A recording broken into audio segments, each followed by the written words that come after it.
Vamos entender, então, a função cardíaca. Para você poder ser um profissional diferenciado, você precisa ir além. Você precisa adentrar um universo que poucos vão adentrar. Quanto mais fodido você for, ou seja, mais diferenciado, mais raro, maior a sua possibilidade de poder transformar a vida das pessoas e ser reconhecido, inclusive financeiramente. Mas nós precisamos ser fodidos, diferenciados. Não podemos mais ficar na mesmice. Então vamos entender a função cardíaca.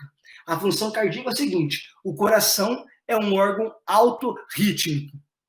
Coração é um órgão autorrítmico. Rafael, mas não é mais fácil você falar direto já? Não, eu não quero te idiotizar. Eu quero que você possa entender o porquê que as fórmulas ou a prescrição a partir da frequência cardíaca não é o parâmetro mais adequado para a prescrição do treinamento intervalado de alta intensidade. O coração é um órgão autorrítmico, ou seja, ele tem capacidade de se contrair, se autodespolarizar, mandar impulso e para todo o coração se contrair. Então, o coração é um grande músculo que tem actina e miosina. Por isso que ele se contrai. E por que o coração é um órgão autorrítmico? Porque apesar de ele ser um grande músculo que tem capacidade de se contrair, nós temos no átrio direito algumas fibras que não são fibras contráteis, são fibras autorrítmicas, têm a capacidade de gerar o próprio impulso nervoso. Essas fibras que estão no átrio direito, logo abaixo da veia cava superior, são chamadas de nodo sinusal ou nodo sinoatrial. Por isso, se você colocar o coração em cima de uma mesa, ele continua se contraindo sem precisar de nada nem ninguém. Por quê? Porque ele é um órgão autorrítmico. Apesar do coração não precisar de nada nem ninguém, o sistema nervoso central atua sobre o coração. É como se o sistema nervoso central falasse assim: coração, você é importantíssimo, você é essencial para poder manter a necessidade de sangue para todo o organismo, inclusive para mim. Olha o sistema nervoso central. Eu sei que você não precisa de nada nem ninguém, mas mesmo assim eu vou te ajudar a ter maior eficiência. Qual é a função do coração? Gerar débito cardíaco. O que é débito cardíaco? Quantidade de sangue que o coração ejeta por minuto.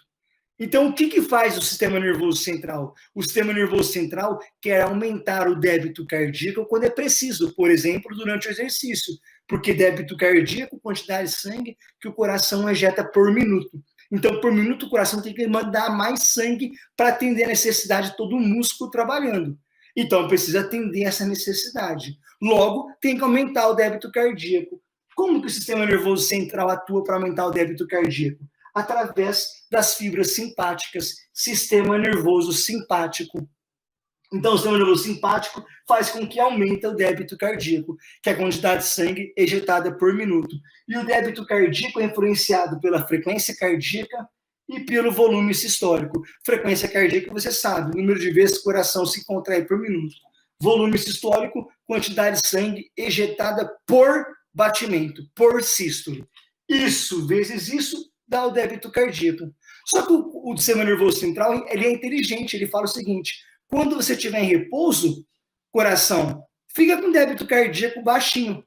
Então, ele atua com o sistema nervoso parasimpático para diminuir o débito cardíaco.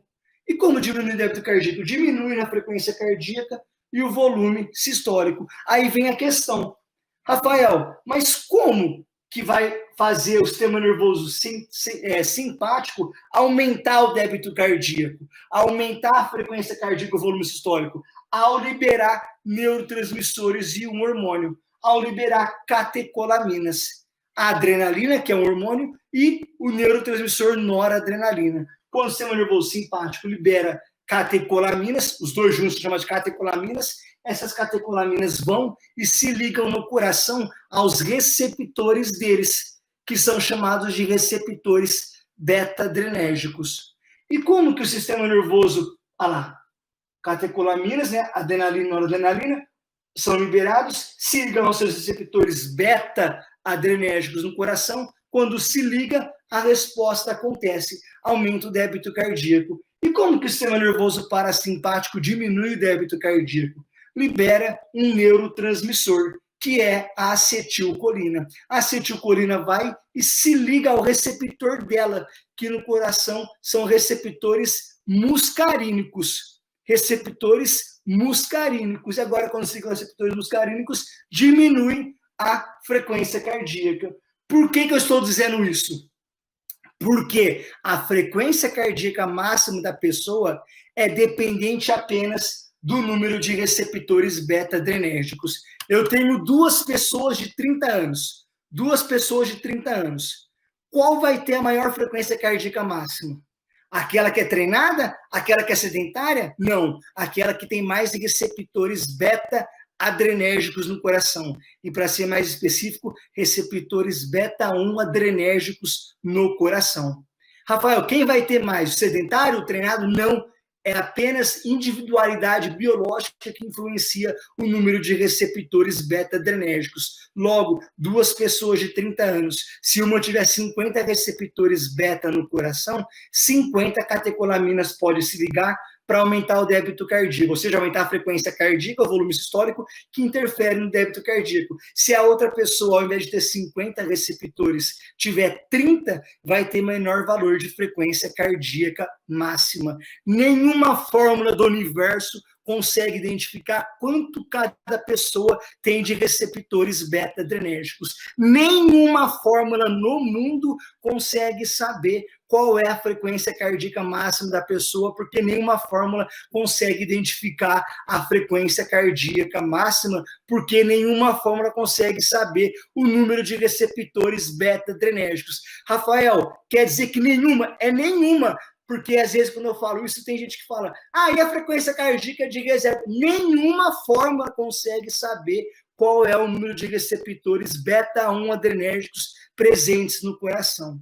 Rafael, e por que prescrever treino pela frequência cardíaca não é o melhor parâmetro?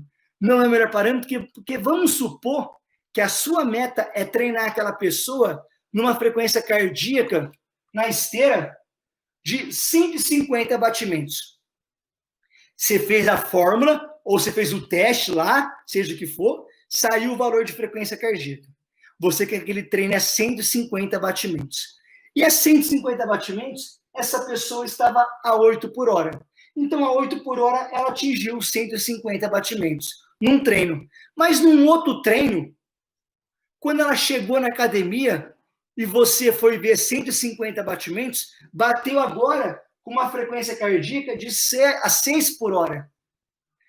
Se você for prescrever treino pela frequência cardíaca, você vai dizer, porque esse treino está a 150 batimentos e esse treino está a 150 batimentos, é tudo a mesma coisa.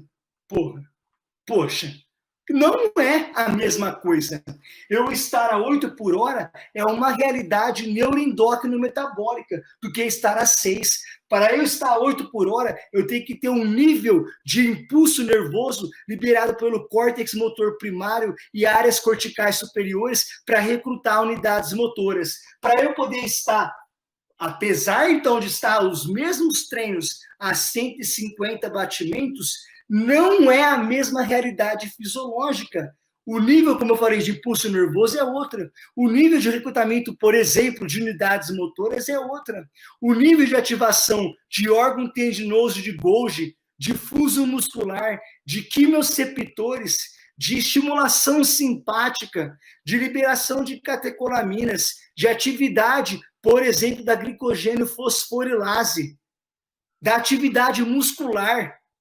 Tudo é diferente, tudo é outra coisa. Se você prescrever treino pela frequência cardíaca, você vai dizer, porque aqui nesse treino está a 150 e nesse está a 150, é a mesma coisa. Não é, apesar de estar a mesma frequência. E por que, Rafael, está a mesma frequência, mas intensidades, velocidades diferentes? Porque o coração, ele é muito influenciado, a frequência cardíaca é muito influenciado por diversos fatores. Por exemplo, naquele dia que está mais quente, o aumento da temperatura corporal aumenta a permeabilidade aos íons cálcio e sódio, íons que controlam a frequência cardíaca. Então, só porque num treino está mais calor do que o outro, já interfere na frequência cardíaca. O frio interfere na frequência cardíaca. Se naquele dia o seu consumo de água foi diferente, diminui o volume plasmático. Para manter o débito cardíaco adequado, a frequência cardíaca vai ser outra. Se essa pessoa chegou na academia e antes de chegar na academia ela quase atropelou uma pessoa, ela tem aumento da estimulação simpática, vai ter aumento da frequência cardíaca. Se ela tomou bebidas estimulantes, aumenta a estimulação simpática, cafeína, taurina, efedrina. O que eu quero dizer, ela dormiu menos, olha quantos fatores interferem na frequência cardíaca. Por isso que a frequência cardíaca não é o melhor parâmetro para poder prescrever o HIIT. Não é. E se alguém te perguntar, você não vai dizer porque o Rafael disse. Você é diferenciado, você é fudido, você é raro. Você vai explicar o porquê que a frequência cardíaca não é o melhor parâmetro.